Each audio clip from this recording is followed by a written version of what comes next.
स्वागत है आपका हमारे इस खास शो पर जिसका नाम है ऑप्शन चेन की स्वदेशी थ्योरी। मेरे साथ जुड़ चुके हैं एक खास मेहमान। मेरे साथ हैं डॉक्टर विनय प्रकाश तिवारी, जो कि इन्वेंटर है एलटीपी कैलकुलेटर के।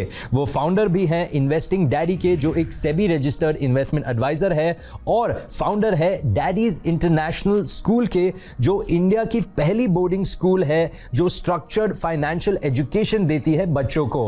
विनय जी, बहुत बहुत स्वागत है आपका हमारे शो पर। आपसे मैं पहला प्रश्न ये पूछना चाहूंगा कि मार्केट में लोग इंट्राडे की बात करते हैं, कैंडल स्टिक की बात करते हैं, लेकिन आप ऑप्शन चेन के बारे में क्यों बात करते हैं? सबसे पहले तो सभी दर्शकों को मेरा नमस्कार है और सभी को अभिनंदन है। और देखिए, पैटर्न या थ्योरी कोई सी भी हम पिक करने जाएं, ज़रूरत होती है हमें एक्सेलेंस की। एक्सेलेंस इन द सेंस कि किसी भी फील्ड में, किसी भी सेक्टर में जब आप मेहनत करना शुरू कर रहे हैं, अगर आप कैंडल स्टिक पर मेहनत करना शुरू कर रहे हैं तो कैंडल स्टिक पर आपको एक्सेलेंट बनना पड़ेगा। डेटा पर आप अगर आप हार्ड वर्क कर रहे हैं तो डेटा पर आपको एक्सेलेंट बनना पड़ेगा। अब क्यों candle stick versus option chain? क्यों? इंडिया में ज़्यादातर जो रिसर्चेस हैं, जो रिसर्च आई हुई हैं, वो फॉरवर्डेड रिसर्च है। फॉरवर्डेड रिसर्च का मतलब कि जैसे कैंडल स्टिक पैटर्न्स बने आज के बहुत साल पहले जापान में, यूनाइटेड स्टेट्स से भी बहुत सारी रिसर्च हुई जो चार्ट्स को दर्शाती हैं, चार्ट्स को दिखाती हैं। इसके साथ ही जितने भी डिफरेंट इंडिकेटर्स बने हैं, मोस्ट ऑफ द इंडिकेटर्स जो कि बाहर के सिनेरियो में वहाँ के ट्रेडर्स के अकॉर्डिंग, वहाँ के ट्रेडर्स के फाइनेंशियल कंडीशंस के अकॉर्डिंग बने हुए हैं, ना कि इंडियन ट्रेडर्स के फाइनेंशियल कंडीशंस के अकॉर्डिंग। लेकिन वहीं अगर ऑप्शन चेन की बात करें तो ऑप्शन चेन पर जितना भी डेटा दिखाई दे रहा है वो सारे ट्रेडर्स, इन्वेस्टर्स कौन है? इंडियन ट्रेडर्स और इन्वेस्टर्स हैं। यानी कि इनकी अपनी फाइनेंशियल कंडीशंस हैं, इनकी अपनी फाइनेंशियल सिचुएशंस हैं और उसके अकॉर्डिंग वो अपने ट्रेडिंग को कर रहे हैं। यानी कि अब जब हम इस पर्टिकुलर थ्योरी को स्टडी कर रहे हैं तो इस थ्योरी में होता क्या है कि हम अपने मार्केट को, अपने लोगों की फाइनेंशियल कंडीशन को स्टडी कर रहे हैं तो हम ज़्यादा अच्छा और ज़्यादा एक्यूरेट एनालाइज कर सकते हैं। तो क्या ये मान सकते हैं कि जो एलटीपी कैलकुलेटर है, it is made in India, made for India, उसके बारे में थोड़ा बताइए। एलटीपी कैलकुलेटर ही क्यों? Why is it such a big hit? हाँ, एलटीपी कैलकुलेटर क्यों और मेड इन इंडिया क्यों? एलटीपी का मतलब last traded price. It is very common word, last traded price. Actually क्या हुआ, जब मैंने अपनी रिसर्च शुरू की ऑप्शन चेन के मामले में, तो ऑप्शन चेन में बहुत सारे डिफरेंट मेजर ग्रीक्स होते हैं, माइनर ग्रीक्स होते हैं, जिनके बारे में मैंने स्टडी करना शुरू किया। अब जब कैलकुलेशंस यानी कि रिवर्सल्स में हम कैंडल स्टिक पैटर्न्स में पैटर्न्स बनने के बाद रिवर्सल्स डिसाइड करते हैं कि ये पैटर्न बन जाएगा तो रिवर्सल डिसाइड होगा। बट आई थॉट, मुझे ऐसा फील हुआ कि each and everything can be calculated. ये कैलकुलेशंस हो सकती हैं और मैंने वो कैलकुलेशंस करने की कोशिश की। जब मैंने कैलकुलेशन करने की कोशिश की रिवर्सल प्राइसेस की, कि कोई भी जैसे निफ्टी है तो निफ्टी अगर ऊपर की तरफ जा रही तो कोई तो ऐसा पॉइंट होगा जहां से नीचे वो गिरनी शुरू हो जाएगी। बेसिक इकोनॉमिक्स है, डिमांड एंड सप्लाई। एक बार जब डिमांड एंड सप्लाई का सैचुरेशन हो जाएगा तो वहां से रिवर्सल प्राइसेस के होने ही होने। तो कहीं तो वो पॉइंट होगा जिसको हम कैलकुलेट कर सकते हैं। और जब मैं अपनी कैलकुलेशंस, अपनी फाइंडिंग्स पे पहुंचा तो मैंने देखा कि उसमें एलटीपी एक मेजर रोल प्ले करता है with the help of Greeks. तो वो एलटीपी यानी कि लास्ट ट्रेडेड प्राइस को जब मैं अपने फॉर्मूलाज में डिराइव करके जिसमें मैं कैलकुलेट करता हूं तो मुझे जो रिवर्सल प्राइसेस मिलते हैं, इस कारण से उसका नाम एलटीपी कैलकुलेटर मैंने रखा है और इस कारण से वो मायने रखता है मेरे लिए। तो विनय जी, देखिए, आपने एलटीपी कैलकुलेटर बनाया, आपने इतना रिसर्च किया, तो आप फिर उसी के साथ ही क्यों नहीं ट्रेडिंग करते रहे? मतलब उसी से ही पैसे कमा, ये अलग अलग बिजनेसेस शुरू करने की क्या ज़रूरत थी? हाँ, ये बड़ा बेहतरीन सवाल है। बिजनेसेस शुरू करने की क्या ज़रूरत है? देखिए, एलटीपी कैलकुलेटर से बिल्कुल पैसा कमाया जा सकता है और बिल्कुल पैसा कमाया। But the thing is, LTP calculator एक सॉफ्टवेयर बेस्ड कैलकुलेशन है। उस कैलकुलेशन को अगर मैं मैनुअली मार्केट में कैलकुलेट करने बैठूंगा तो जब तक मैं कैलकुलेट करूंगा तब तक मार्केट रिवर्स होकर जा चुका रहेगा। It means I need huge investment. Huge investment का मतलब ओपन डेटा है, नेशनल स्टॉक एक्सचेंज से कोई भी डेटा परचेज कर सकता है। ऑलमोस्ट आपको लगभग 25-30 लाख रुपए खर्च करने पड़ेंगे। आपको 1 मिनट स्नैपशॉट डेटा मिल जाएगा। लाइव फीड लेना है तो आपको और ज़्यादा पैसे खर्च करने पड़ेंगे। सिर्फ डेटा लेने से काम नहीं होगा। डेटा लेकर के आप उसको जब अपने सॉफ्टवेयर में ढालेंगे तो आपको सॉफ्टवेयर की कॉस्टिंग भी आएगी, जिसको आपको डेवलप करना पड़ेगा। साथ ही साथ चूंकि कैलकुलेशंस बहुत यूज है तो आपके लिए सर्वर्स भी बहुत अच्छे लगने वाले हैं। It means you have to keep on paying every month और every year, you can say. तो अगर मैं 1 करोड़ रुपए खुद पर्सनली एक साथ खर्च कर रहा हूं तो जब मैं 1 करोड़ रुपए प्रॉफिट करूंगा तो जाके मैं प्रॉफिटेबल, उसके बाद के प्रॉफिटेबल ट्रेडर बनूंगा। हाउएवर अगर मैं इसको डिस्ट्रीब्यूट कर देता हूँ, डिस्ट्रीब्यूट मीन्स एक सब्सक्रिप्शन बेस्ड मॉडल में डिस्ट्रीब्यूट कर देता हूँ और मैं 100 लोगों को सिखा देता हूँ कि भैया ऐसे ऐसे ऐसे करना है, तो शायद हो सकता है, और उसमें से हो सकता है 100 में से 5 लोग सीख जाएं। तो अब मेरा जो ये पैसा का इन्वेस्टमेंट है वो 5 + 1 6 लोगों में डिवाइड हो गया। अब ये 6 लोग मिल के वो कर रहे हैं और 600 मिल के कर रहे हैं और 6000 मिल के कर रहे हैं, तो ऑब्वियस सी चीज़ है वो कॉस्टिंग सबके लिए क्या हो गई, बहुत नॉमिनल हो गई, बहुत छोटी सी हो गई। तो ऑब्वियस सी चीज़ है वो कोई भी बिजनेसमैन है, कोई भी इन्वेस्टर है, कोई भी ट्रेडर है, तो वो सबसे मिनिमम इन्वेस्टमेंट का रास्ता ढूंढेगा कि कैसे मिनिमम इन्वेस्टमेंट कर सकते हैं, और यही तो धंधे का उसूल है। जी सही बात है। लेकिन ये एक और अच्छी पॉइंट आपने बताई जिस पर मैं आपसे चर्चा करना चाह रहा हूँ कि LTP कैलकुलेटर इज़ चार्जेबल, आप फीस चार्ज करते हैं, बट जैसे NSE के वेबसाइट पे, अलग अलग वेबसाइट पे भी option chain calculators free available है, तो कोई पैसे देकर LTP कैलकुलेटर क्यों यूज़ करेगा? हाँ, ऑप्शन चेन कैलकुलेटर नहीं, ऑप्शन चेन का स्नैपशॉट डेटा फ्री अवेलेबल है। फ्री अवेलेबल कहने का सेंस, जो नेशनल स्टॉक एक्सचेंज हमको सैंपल डेटा दिखाता है वो 3 मिनट डिलेड स्नैपशॉट डेटा होता है, यानी कि 3 मिनट की देरी से हमारे पास डिस्प्ले होता है। और ये मार्केट बहुत शार्प है, each and every moment is very very very important, है ना। तो नेशनल स्टॉक एक्सचेंज वही डेटा, एक data national stock exchange free में दिखा रहा है और सेम डेटा को नेशनल स्टॉक एक्सचेंज कह रहा है कि आप हमसे परचेज कर सकते हैं। क्यों कर सकते हैं? Because we do have the feed of the data. वहां हम सिर्फ देख सकते हैं, हम कोई कैलकुलेशंस नहीं कर सकते। यहां हम उसको लेकर के 1 मिनट स्नैपशॉट डेटा लेकर के, यानी कि अब हमारे पास 1 मिनट में फीड आ रहा है, उसको हम अपने अकॉर्डिंग कैलकुलेट कर सकते हैं। National stock exchange plain data provide कर रहा है, मतलब simply black and white data हमको दिखाई दे रहा है, नंबर्स लिखे हुए हैं। उन नंबर्स को आप अपने हिसाब से देख लें। अब मुझे ढूंढना हो नेशनल स्टॉक एक्सचेंज के में कि सबसे बड़ा वॉल्यूम किस पर्टिकुलर स्ट्राइक प्राइस पे जनरेट हो रहा है, तो मुझे ढूंढना पड़ेगा। लेकिन अगर वो मेरे सॉफ्टवेयर में रहेगा तो मैं सॉफ्टवेयर को एक आदेश दे दूंगा कि भाई सबसे बड़ा होगा तो उसको ब्लू कलर से हाईलाइट कर देना, तो वो हाईलाइट कर देगा। अब नेशनल स्टॉक एक्सचेंज पर मुझे ढूंढना है कि सेकंड हाईएस्ट ओपन इंटरेस्ट कहाँ जनरेट हो रहा है, तो मैं ढूंढ ही नहीं सकता। या हो सकता है किसी दिन ढूंढ पाऊँ तो उस दिन मेरा ट्रेड अच्छा है, जिस दिन नहीं ढूंढ पाया उस दिन नुकसान है। लेकिन अगर मैंने उसको अपने सॉफ्टवेयर में ढाल लिया तो मैं हाईलाइट कर दूंगा। तो that is the difference between LTP calculator and any of free option chain data provider, कोई भी फ्री ऑप्शन चेन जो प्रोवाइड कर रहा है। तो यहाँ हमको जो थ्योरीज, मैंने जो थ्योरीज बनाई हैं, उन थ्योरीज के अकॉर्डिंग हमको हेल्प मिलती है, वो सॉफ्टवेयर हमको हेल्प करता है डिस्प्ले करने में डेटा के लिए। जी, आपने काफ़ी अलग अलग थ्योरीज निकाली है, जैसे 6 kinds of reversal, concept of imaginary line, chart of accuracy 1.0। इनमें से कोई थ्योरी ट्रेडर्स की साइकोलॉजी पे उन्हें गाइड कर सकता है, उनके बारे में कुछ कहता है? क्योंकि at the end of the day in stock markets it's greed versus fear. वो साइकोलॉजी, 2 आदमी एक ही जगह बैठे हैं, एक को डर लग रहा है तो उसने बेच दिया, एक को लालच हो रहा है तो उसने खरीद लिया। तो वो साइकोलॉजी पर आपकी थ्योरीज क्या कहती हैं? देखिए, स्टॉक मार्केट में पहले तो intraday trading is the toughest task of the whole world, है ना। शायद मार्स पे जाना जितना कठिन है उतना ही इंट्राडे ट्रेडिंग करना भी है। तो इंट्राडे ट्रेडिंग बहुत कठिन टास्क है। अब इंट्राडे ट्रेडिंग में कैलकुलेशंस या रिवर्सल्स आपको सबको दिखाई देता है, हमको भी दिखाई देता है, मुझे पता है। मैं आपको बता दूंगा या आपको खुद को पता है कि ये मार्केट 19,370 से 430 तक जाने वाला है। लेकिन वो ऐसा सीधा तो पहुंच नहीं जाएगा ना 70 से 30। वो हो सकता है 70 से पहले 75 जाए और उसके बाद फिर 65 आ जाए, फिर वापस 80 जाए, और फिर तो इतने देर में न जाने कितने ऐसे ट्रेडर्स इंटर होते हैं और एग्जिट हो जाते हैं। It means we are not to the point. तो this is all about the trader psychology. क्यों? Because we really don't know what is the exact reversal point. पहली बात, हमको नहीं पता एग्जैक्ट रिवर्सल पॉइंट क्या है, हमको नहीं पता है what is the exact direction. अब थ्योरीज की बात करते हैं, तो मेरी जो 6 काइंड्स ऑफ रिवर्सल्स की थ्योरी है, 6 काइंड्स ऑफ रिवर्सल्स की थ्योरी मैंने बनाई ऐसी है।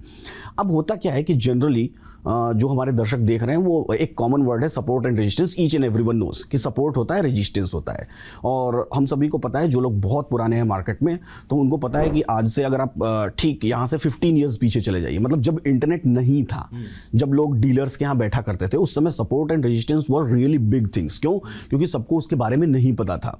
तो उस समय वहाँ से बहुत अच्छे रिवर्सल्स भी हमको मिला करते थे, और साथ ही साथ उस समय नंबर ऑफ ट्रेडर्स भी बहुत कम थे। लेकिन जैसे जैसे इंडियन स्टॉक मार्केट मैच्योर होता होता चला जा रहा है, इसका नेचर चेंज होता चला रहा है, बदलता चला जा रहा है। तो मैं क्या कहता हूँ, मेरी थ्योरी क्या कहती है, सपोर्ट या रेजिस्टेंस सिर्फ दो चीज़ें है ही नहीं। मैं कहता हूँ 6 तरह के रिवर्सल्स मार्केट में होते हैं, 6 काइंड्स ऑफ। अगर कोई सपोर्ट है तो उस सपोर्ट का एक एक्सटेंशन होगा, मतलब उसका एक चरम होगा, उसका एक एक्सट्रीम होगा कि चलो ठीक है सपोर्ट पर मार्केट आया। कई बार ऐसा होता है, एक ट्रेडर सपोर्ट पर ट्रेड ले लिया, उसने बाई कर लिया, अब मार्केट वहां से नीचे गिर गया और वो अपनी पोजीशन में लॉस बुक करके बाहर हो गया और मार्केट वहां से रिवर्स हो गया। दिन के अंत में वो पछता रहा है। क्या पछतावा हो रहा है उसको कि भैया मेरा लॉस हो गया, बाजार यहीं से ऊपर आया था। तो 6 काइंड्स ऑफ रिवर्सल्स क्या कहता है कि सपोर्ट है ना, तो उसका एक एक्सट्रीम होगा, उसका एक चरम होगा, वो एक्सटेंड होगा, एक लेवल तक एक्सटेंड होगा और उसी लेवल से फिर वापस वो रिवर्स होगा। तो अब बेसिकली हम इस सपोर्ट पर ट्रेड नहीं लेंगे, हम कहां ट्रेड लेंगे जाकर के, उसके एक्सटेंशन पर। तो एक्सटेंशन ऑफ सपोर्ट एक नया कीवर्ड मैंने इजाद किया, एक नया कीवर्ड मैंने दिया, एक्सटेंशन ऑफ सपोर्ट। इसी तरीके से रेजिस्टेंस का भी एक्सटेंशन, तो रेजिस्टेंस एक्सटेंड होगा, तो एक्सटेंशन ऑफ रेजिस्टेंस। तो support, extension of support, resistance, extension of resistance. अब बाजार डायरेक्टली सपोर्ट से रेजिस्टेंस पर नहीं पहुंच जाएगा। बाजार कोई हलवा तो नहीं कि आराम से खा लेंगे, मिल गया हमने खा लिया, बहुत बढ़िया है, मीठा है, नहीं, ऐसा नहीं है। इस दौरान बहुत सारे ट्रेडर्स की साइकोलॉजी बदलती रहती है, हमारे इमोशंस चेंज होते रहते हैं। हम खुद कई बार आप ट्रेड लेंगे, अगर पर्सनली ट्रेड लेंगे तो 2 कैंडल ग्रीन वाली बन गई तो हो सकता है उसके बाद आपकी इच्छा हो कि अब खरीद लो, और वही कैंडल वहीं पे अगली रेड बन गई तो आपकी इच्छा हो कि चलो निकल जाओ। तो मल्टीपल ट्रेडर्स अपने अपने ट्रेड कर रहे हैं, जिसकी वजह से बाजार कई बार डाइवर्ट होता है, यानी कि सपोर्ट से रेजिस्टेंस तक पहुंचने में या रेजिस्टेंस से सपोर्ट तक पहुंचने में डाइवर्ट होता है। तो इसके डाइवर्जेंस को भी मैंने कैलकुलेट किया है।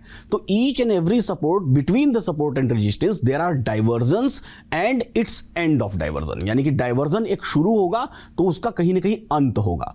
तो सपोर्ट उसका एक्सटेंशन ऑफ सपोर्ट, रेजिस्टेंस उसका एक्सटेंशन ऑफ रेजिस्टेंस और डाइवर्जन उसका एंड ऑफ डाइवर्जन। तो ये 6 ऐसी चीजें हैं जो ह्यूमन साइकोलॉजी को इधर उधर तितर बितर होने से, स्कैटर्ड होने से कंट्रोल कर सकते हैं। क्यों? क्योंकि अब जब आपको एक्सटेंशन ऑफ सपोर्ट पता है ना, तो आप बीच में कहीं भी कॉल पुट या बाइंग सेलिंग नहीं करते रहेंगे, आप वेट करेंगे अपने एक्सटेंशन ऑफ सपोर्ट का। अब आपको पता है कि एक्सटेंशन ऑफ सपोर्ट से डाइवर्जन तक जाना है, तो बीच में कितनी भी बार मार्केट अप एंड डाउन करेगा, but you will wait for divergence. तो जब आपको पॉइंटर्स पता है कि दिस इज द पॉइंट, ये लीस्ट पॉइंट है जहां तक मार्केट को जाना चाहिए, जहां पर डिमांड एंड सप्लाई की गेम में चेंज होगा, वहां से रिवर्सल्स होंगे, तो हमारी साइकोलॉजी खुद ब खुद सुधरती चली जाती है, ऑटोमेटिकली सुधरती चली जाती है जब हम टू द पॉइंट ट्रेड करते हैं। तो ये बहुत इंपॉर्टेंट है, क्योंकि साइकोलॉजी ही समझना और साइकोलॉजी पर ठीक से ट्रेड करना ही ज़रूरी बात है। क्या लेकिन एलटीपी कैलकुलेटर क्या ये सिर्फ ऑप्शन ट्रेडर्स के लिए है कि इंट्राडे ट्रेडर्स या और भी कोई यूज़ कर सकता है इसे? ऑप्शन चेन का नाम सुन करके सभी को ऐसा लगता है कि ऑप्शन चेन का मतलब इंट्राडे ऑप्शन की ट्रेडिंग या पोजिशनल ऑप्शन की ट्रेडिंग, या हो सकता है राइटर्स के लिए हो। नहीं, option chain is all about underlying data और डेरिवेटिव्स का जो डेटा होता है उन दोनों के कॉम्बिनेशन से बनता है ऑप्शन चेन। तो cash, future, option, intraday, positional, हर तरह का ट्रेड पॉसिबल होता है आप अगर ऑप्शन चेन को रीड करते हैं। एलटीपी कैलकुलेटर इज नथिंग, कोई हवा नहीं है। LTP calculator is just only the option chain, सिर्फ ऑप्शन चेन है।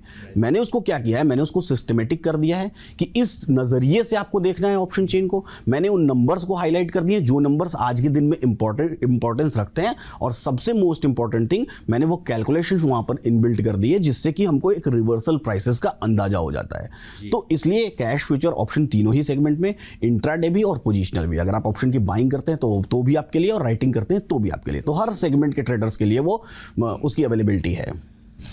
वक्त हो गया है एक छोटे से ब्रेक का यहाँ ईटी नाउ स्वदेश पर। आप बने रहिए हमारे साथ, मिलते हैं इस छोटे से ब्रेक के बाद। द एलटीपी कैलकुलेटर है ऑप्शन चेन एनालिसिस का नंबर 1 टूल, जहां पर आप निफ्टी, बैंक निफ्टी और स्टॉक्स के dot to dot reversals calculate कर सकते हैं। Download the app now.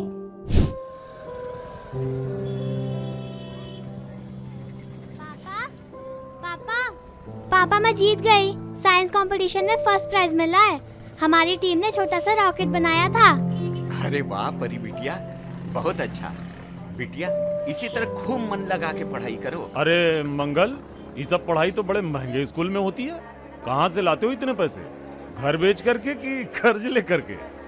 घर में 3-3 जवान बेटियां हैं, आजकल शादी विवाह में कितना खर्चा होता है पता है कुछ?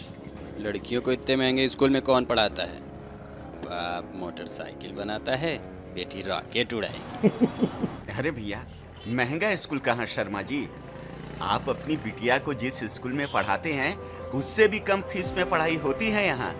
और यहाँ मिलती है इंटरनेशनल स्कूलिंग और सुविधाएं। परी बिटिया, जरा स्कूल का नाम तो बताओ। Daddies international school. और शर्मा अंकल, एक बार मौका देकर देखिए, लड़कियां रॉकेट भी उड़ाती हैं और देश भी चलाती हैं।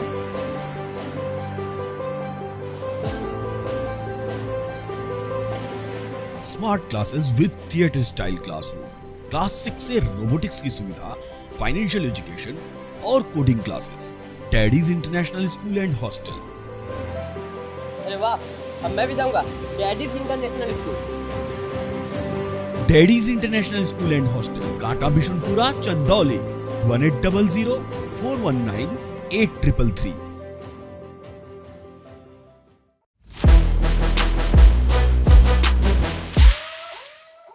एक बार फिर से स्वागत है आपका हमारे इस खास शो में जिसका नाम है ऑप्शन चेन की स्वदेशी थियरी, और मेरे साथ हैं डॉक्टर विनय प्रकाश तिवारी। ट्रेडर्स की बात करें तो विनय जी, हाल ही में कुछ स्टेटिस्टिक्स मैं आपके साथ शेयर करना चाहूँगा कि 2019 में इंडिया में 5 लाख F&O ट्रेडर्स थे, जो अब 2023 तक लगभग 40 लाख बढ़ गए, मींस 8 टाइम्स बढ़ गए हैं। बट एक अनफॉर्चुनेट चीज़ इसकी ये भी है कि काफ़ी लोग अब पैसा खोते भी हैं इसमें, F&O में। कुछ बनाते हैं, लेकिन ज़्यादातर सुनने में आता है स्टेटिस्टिक्स के हिसाब से कि people lose a lot of money. तो इसमें आपकी क्या राय है? फिर आप क्यों रेकमेंड कर रहे हैं लोगों को F&O करने के लिए, अगर वहाँ ज़्यादातर लोग पैसे खो रहे हैं? ये बहुत ज़रूरी सवाल भी था। आई थिंक ऐसे शोज़ में हमेशा ऐसे सवाल होते रहने चाहिए हर उस व्यक्ति से जो ये कहता है कि F&O में ट्रेड करें। पहली बात, recommendation. I am no one to recommend anyone. मैं कोई नहीं हूँ किसी को कुछ भी रिकमेंड करने वाला। I have presented my theory, है ना। मेरी थ्योरी क्या है कि ये थ्योरी है, this is the thing, you have to go and implement. अगर आपको समझ में आती है then you can do that. दूसरी चीज़, क्यों F&O में बहुत सारे लोग लॉस कर रहे हैं? The first and major basic thing is basic knowledge का अभाव होना। आप किसी से पूछेंगे ना कि F&O में ट्रेड करते हो, वो कहेगा हाँ ट्रेड करता हूँ। आप उससे पूछेंगे अच्छा एक बात बताओ कि एक्सपायरी कितनी बार होती है, हो सकता है उसको पता ही ना हो सकता है उसको एक्सपायरी का ही नहीं पता हो। आप उससे पूछेंगे अच्छा बताओ एक साथ कितने कॉन्ट्रैक्ट्स रन करते हैं, तो हो सकता है उसको ये भी बात ना पता हो, उसको तो यही पता हो कि एक ही जो दिखाई दे रहा है वही कॉन्ट्रैक्ट है। आप उससे पूछोगे कि कितना पुराना होगा जिस कॉन्ट्रैक्ट को आप ट्रेड कर रहे होगे, तो वो कहेगा कि हाँ इसी हफ्ते शुरू हुआ है। तो उसको बहुत सारी बातें नहीं पता है। Even then he is trying to do the trade into F&O segment. तो लैक ऑफ नॉलेज, और लैक ऑफ नॉलेज की शुरुआत कहाँ से हुई? लैक ऑफ नॉलेज की शुरुआत हुई हमारे पुरानी पीढ़ी से, हमसे जो पीछे की जनरेशन थी। उन्होंने हमको कभी ये ज्ञान दिया ही नहीं कि भैया ये इन्वेस्टमेंट भी कोई चीज़ होती है। मैं सिर्फ F&O सेगमेंट की बात नहीं कर रहा हूँ। मैं आज के समय में हमारे बीच में ही ना जाने कितने ऐसे लोग होंगे जो फिक्स डिपॉजिट करते हैं। फिक्स डिपॉजिट मतलब उनको एक सेफ रिटर्न चाहिए बैंक से, और वो 6% पे ही खुश हैं, जबकि उनको पता है कि RBI रिटेल से लेकर के न जाने कितनी ऐसी चीज़ें हैं जहाँ पर 7.5% का भी रिटर्न मिल सकता है। गवर्नमेंट के ऐसे बॉन्ड्स हैं जहाँ पर 8-8.5% के भी रिटर्न मिल सकते हैं, लेकिन फिर भी वो फिक्स डिपॉजिट पे ही अटके हुए हैं। क्यों? Because lack of financial knowledge. तो लैक ऑफ फाइनेंशियल नॉलेज सबसे बड़ा मेजर। और बहुत सारे लोग खुश होते हैं, बहुत सारे लोग गर्वान्वित महसूस करते हैं। मैं कई बार न्यूज़ पढ़ता हूँ कि इतने ट्रेडर्स बढ़ गए इंडिया में। मैं सीरियसली बताऊँ, ये ड्रास्टिक है, ये ब्लास्ट हो जाएगा। क्यों ब्लास्ट होगा मैं बताता हूँ। लैक ऑफ नॉलेज, दूसरा चीज मिसगाइडेंस। इतने सारे लोग अनरेगुलेटेड, जो कि जिनके ऊपर कोई कंट्रोल अभी तक तो नहीं बन पाया। हाँ, बहुत सारे काम चल रहे हैं बैकएंड पे रेगुलेटर की तरफ से, बट अनकंट्रोल्ड लोग जो कुछ भी किसी को भी बता रहे हैं, and people are listening to them. People are listening to them. लोग उसको सच मान बैठते हैं। कोई किसी ने अगर किसी को लिख के भेज दिया कहीं किसी पर्टिकुलर मीडियम के थ्रू कि भैया आप अगर इन्वेस्टमेंट करते हो F&O में 5,000 रुपए, तो जीरो टू हीरो में 5,000 रुपए 50,000 बन सकता है। तो दे आर थिंकिंग कि यस बन सकता है। इस पे दो चीज आपसे पूछूंगा, जो आप मिस गाइडेंस की बात कर रहे हैं। दो चीज, पहली तो जो रेगुलेटर है सेबी ने भी काफी मतलब इस पर कोशिश कर रहा है टॉकिंग टू रिस्ट्रिक्ट जो finfluencers, financial influencers social media पर इतने हैं। एक आपसे पूछूंगा, ऐसे तो सोशल मीडिया पे बहुत है किन्होंने एक्चुअली पढ़ाई की हो, किनका एक्चुअल एक्सपीरियंस है। कोई लोग सिर्फ कल के पढ़ के आ गए हैं और अपने सिर्फ बता रहे हैं, ज्ञान दे रहे हैं। उनमें आप और इन्वेस्टिंग डैडी जो आपका चैनल है, वो कैसे अलग है सबसे? देखिए पहली बात को कि इन्फ्लुएंसर या कोई भी व्यक्ति जो सोशल मीडिया पर अपने टॉपिक को रखने की कोशिश कर रहा है, first of all we as a consumer, मतलब हम अगर यूट्यूब पर वीडियो देख रहे हैं ना, इट मीन्स हम कंजम्पशन कर रहे हैं उस डेटा का। कंजम्पशन करने का मतलब हम कुछ ना कुछ तो इनटेक कर रहे हैं। अब वो अच्छी है या बुरी है हमको बिल्कुल भी नहीं पता है। तो वी एज अ कंज्यूमर सबसे पहले एक ट्रेडर को खुद को अवेयर होना पड़ेगा कि जिस भी व्यक्ति को आप देख रहे हैं, सुन रहे हैं, समझ रहे हैं, फर्स्ट ऑफ ऑल पहले ये तो डिसाइड करिए कि ये उसका खुद का एक्सपीरियंस है या फिर बस ऐसी ही बातें हैं। दूसरी चीज़ मैं बात करता हूँ, बहुत सारे लोग कहते हैं कि ये कोर्स खरीद लीजिए या फिर ये वाली हमारी टिप्स ले लीजिए, इतना पे कर दीजिए तो हम आपको इतना कमवा देंगे, ऐसा करवा देंगे। और हमारा जो ट्रेडर है ना, मासूम ट्रेडर, इंडियन मासूम ट्रेडर, वो जाता है, पैसा देता है और अगले दिन से ट्रेड करना शुरू कर देता है। That is the biggest mistake. सबसे पहली और सबसे बड़ी गलती है ये जी। चलिए आपको मान लीजिए कि आपको नहीं आता है, आपको किसी से एडवाइजरी लेनी भी है, आपको किसी का कोर्स लेना भी है, तो डू योर ओन रिसर्च ना, अपनी रिसर्च करिए भाई साहब। आप लीजिए उनका कोर्स को, स्टडी करिए, 6-8 महीने उस पर प्रैक्टिस करिए, पेपर ट्रेड्स करिए, पहले देखिए कि वो सक्सेसफुल है कि नहीं, तब जाके अपना 1 रुपया उस पर इन्वेस्ट करिए ना। पेशेंस नहीं है ना सर तो किसी वो के पेशेंस। तो मेरा सीधा सा कहना है कि अगर आप मेरी थ्योरीज को सीखना चाहते हैं तो पहली बात तो मैं कोई किसी कोर्स की फीस नहीं लेता हूं, तो मतलब मेरा ज्ञान तो आपके लिए फ्री है। दूसरी चीज, इसको आपको इंप्लीमेंट करना है तो मेरे को आपसे पैसा नहीं चाहिए, मेरे को आपसे समय चाहिए, टाइम। क्या आपके पास समय है 6-8 महीने 1 साल सिर्फ ये देखने के लिए कि ये चीज काम करती है कि नहीं? अगर है तो आप देखिए, और अगर नहीं है तो फिर आप अभी भी रास्ते अपने ढूंढते रहिए कि कहाँ से कौन से रास्ते मिलेंगे जो आपको शॉर्टकट में पैसा कमा देंगे। शॉर्टकट में पैसा कमाना वो वाली पिक्चर है ना जिसमें लक्ष्मी चिट फंड और 21 दिन में पैसा डबल, ये वही कहानी है। तो ऐसा चलता रहेगा, हमेशा चलता रहेगा। और नो डाउट रेगुलेटर बहुत अच्छा काम कर रहा है और बहुत रिस्ट्रिक्शंस करने की कोशिश कर रहा है, और बहुत ही जल्द बहुत सारे रिस्ट्रिक्शंस आ भी जाएंगे। लेकिन फिर भी यहाँ पर रेगुलेटर से ज़्यादा अवेयर होना पब्लिक को है, जो पर्टिकुलर कंज्यूमर यूज़ कर रहा है उस डेटा को, जो देख रहा है डेटा को, उसको खुद को अवेयरनेस होना बहुत ज़रूरी है। सही बात है। मैं तो यही सोचता हूँ सर कि अगर आप रास्ते पर चल रहे हैं और कोई आके बोले कि यार मुझे 50,000 रुपये दे दो, हम देंगे क्या? नहीं ना। तो जो ऑनलाइन कोई कह रहा है तो हम रेडी हो जाते हैं। एक और दूसरी बात जो मिस गाइडेंस पर आपसे बात करना चाह रहा हूँ, आपने एक स्कूल शुरू किया है, डैडीज इंटरनेशनल स्कूल, और वहाँ आप बच्चों को फाइनेंशियल एजुकेशन भी दे रहे हैं। ये आइडिया कैसे सूझी आपको? और बच्चे, मतलब क्योंकि स्कूल शुरू हो गया है तो बच्चों का, उनके पेरेंट्स का क्या फीडबैक? बहुत मैंने ये पहले तो आइडिया कैसे सूझा। मैं एक सेबी रजिस्टर्ड इन्वेस्टमेंट एडवाइजर हूँ। मैं बहुत सारे लोगों से इंटरेक्ट किया, मैंने समझने की कोशिश की, तो मैंने देखा कि ज़्यादातर लोग 30, 35, 40, 45, 50 की एज में 2 वजहों से स्टॉक मार्केट या फाइनेंशियल एजुकेशन सीखने की कोशिश करते हैं। पहली वजह, वो अपने जीवन में कुछ नहीं कर पाए, वो फेल हो गए, तो सोचते हैं कि हो सकता है कि मैं यहाँ सक्सेसफुल हो जाऊँ, बहुत सारा पैसा बन जाए। दूसरी वजह, वो अपने जीवन में सक्सेसफुल हो गए, उनके पास बहुत सारा पैसा है लेकिन उनको पता ही नहीं है कि इसको मैनेज कैसे करना है या इसको बड़ा कैसे करना है। तो ये 2 वजह हैं, बस यही 2 वजह हैं। एक फेल होना, दूसरा सक्सेस। फेल होना कहने का सेंस ये है कि हो सकता है वो कुछ कर रहे हैं बट द थिंग इज कि बहुत बड़ा नहीं कर पा रहे हैं, एक मिडिल क्लास जीवन जी रहे हैं। तो ये दोनों वजह हैं। अब एक बच्चे को IIT की प्रिपरेशन उसके बचपन से करवाई जा सकती है। आजकल तो मैंने बहुत सारे कोचिंग संस्थान देखे हैं जो कहते हैं कि प्ले ग्रुप से हमारे यहाँ डाल दीजिए। सीरियसली मैंने सुने और मैंने देखा, आपने भी देखा होगा, प्ले ग्रुप से हमारे यहाँ डाल दीजिए। आपकी नीट की प्रिपरेशन बचपन से करवाई जा रही है। आपको IAS बनते हैं क्लास 6 से क्लास 5 से प्रिपरेशन करवाई जा रही है। आपको क्रिकेटर बनना है, बच्चा 4 साल का होता है, उसको ग्राउंड पे भेज देते हैं। बैडमिंटन खिलवाना है, 2 साल का 3 साल का बच्चा होता है, उसको ग्राउंड पे भेज देते हैं और वो प्रैक्टिस करना शुरू कर देता है। यानी कि उस बच्चे को अगर किसी भी फील्ड में सक्सेसफुल बनाना है तो आज हर पेरेंट्स को इतना तो पता है कि बचपन से वो शुरुआत करनी पड़ेगी। तो अब 2 प्लान्स हैं। प्लान A कि मेरा बच्चे को मैं जो तैयारी करवा रहा हूं वो उसमें सक्सेसफुल हो जाएगा। अब अगर सक्सेसफुल हो गया तो उस पैसे को वो मैनेज कैसे करेगा? दूसरा, अगर सक्सेसफुल नहीं हुआ तो वो क्या करेगा? इन दोनों ही केसेस में क्या काम आएगा आपके? Financial education. सक्सेसफुल हो गया तो भी फाइनेंशियल एजुकेशन आपके काम आने वाला है, और नहीं हुआ तो भी फाइनेंशियल एजुकेशन आपके काम आने वाला है। तो कॉन्सेप्ट की शुरुआत वहीं से हुई और मैंने ये स्कूल ओपन किया। अभी तो फर्स्ट ईयर है और वाराणसी से लगभग 35 किलोमीटर दूर है। तो एक बोर्डिंग स्कूल है, लेकिन मेरे पास बेंगलोर से, अहमदाबाद से, मुंबई से, दिल्ली से, सभी बड़े शहरों से, मेजर शहरों से मेरे पास बच्चे हैं फर्स्ट ईयर में। और सबसे मज़ेदार बात यह है कि अभी अक्टूबर नवंबर चल रहा है और अभी से हमारे पास नेक्स्ट ईयर के लिए एडमिशन्स पैक्ड होते चले जा रहे हैं। हमारे पास टोटल 140 सीट्स हैं और मुझे ऐसा लगता है कि दिसंबर आते आते सारी सीट्स पैक्ड हो जाएंगी, फिर हम सोचेंगे कि हमको क्या करना है। Education, knowledge is the answer to most of the problems. तो ये जो आप कर रहे हैं ये बहुत ही इंपॉर्टेंट है, ताकि आगे की पीढ़ी एटलीस्ट फाइनेंशियली अवेयर हो, तो फिर उनकी आधी प्रॉब्लम्स तो सॉल्व ही हो जाएगी। विनय जी, आपको जाने के पहले आपसे एक फाइनल क्वेश्चन पूछना चाहूँगा। आपका क्या संदेश रहेगा जो हमारे चैनल को लोग देख रहे हैं, क्योंकि आपके पास अगर कोई आता है और कहता है कि just a tip, give me just a tip, आप क्या कहते हैं? देखिए, सीधी सी बात है कि पहली बात कि आप किसी से टिप्स लेके अमीर नहीं बन सकते, है ना।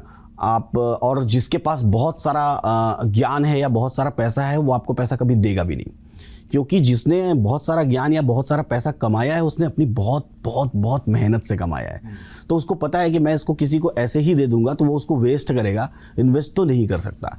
तो एक एज अ ट्रेडर, मैं अगर एज अ ट्रेडर हूँ, मैं सपोज करिए कि मैं एक ऑयल खरीदने जा रहा हूँ, ऑयल की शीशी या साबुन खरीदने जा रहा हूँ, कोई भी नॉर्मल साबुन। हम किराने की दुकान पे जाते हैं, 10 रुपए का साबुन है, हम 4 तरह के साबुन को देखते हैं कि ये वाला अच्छा है, ये वाला अच्छा है, ये वाला। दुकानदार से पूछते हैं, मुझे नहीं पता कि वो दुकानदार ने चारों तरह का यूज़ किया होगा अपने जीवन में कि नहीं, लेकिन फिर भी हम पूछते हैं कि अच्छा ये वाले का कैसा फ्लेवर है, ये वाला कैसा। दुकानदार किसी एक के बारे में उसको कन्विंस भी करता है और हम उसको खरीद के ले आते हैं। इट मीन्स कि हमें पूछताछ करने की आदत तो है, लेकिन जैसे ही ये हम स्टॉक मार्केट में आते हैं ये आदत कोलैप्स हो जाती है, बर्बाद हो जाती है। हम पूछताछ करना बंद कर देते हैं।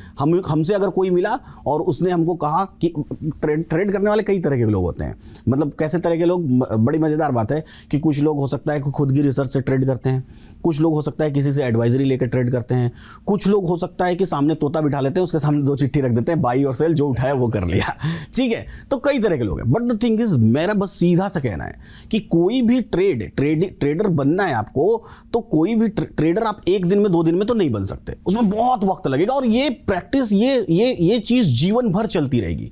एक ट्रेडर अपने जीवन में कभी सक्सेसफुल हो ही नहीं सकता जब तक वो जिंदा है। क्यों? क्योंकि उसकी एक गलती उसको कोलैप्स कर देगी, वो खत्म, वो कहानी खत्म। जब वो मर जाएगा, उसके बच्चे या उसकी अगली पीढ़ी बोलेगी कि मेरे पिताजी मेरे लिए बहुत सारा पैसा छोड़ के गए या माताजी मेरे लिए बहुत सारे स्टॉक्स छोड़ के गए इन्वेस्ट करके, तब समझिए कि वो ट्रेडर एक सक्सेसफुल ट्रेडर है। तो आपको ये करना पड़ेगा और जीवन भर कभी भी हम ऐसा हो ही नहीं सकता। मैं नहीं कह सकता, आप नहीं कह सकते कि मैं अपने आप में परिपूर्ण हूँ।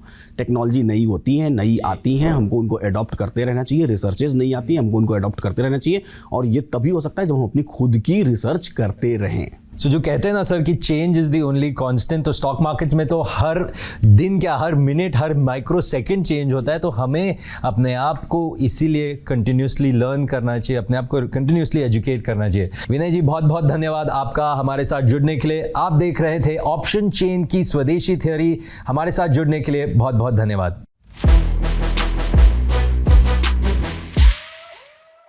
LTP कैलकुलेटर है इंडिया का most advanced option chain snapshot data tool, जिसके थ्रू आप extension of resistance, extension of support, diversion, and of diversion को समझ सकते हैं और बाजार के हर रिवर्सल पर पैनी नजर रख सकते हैं।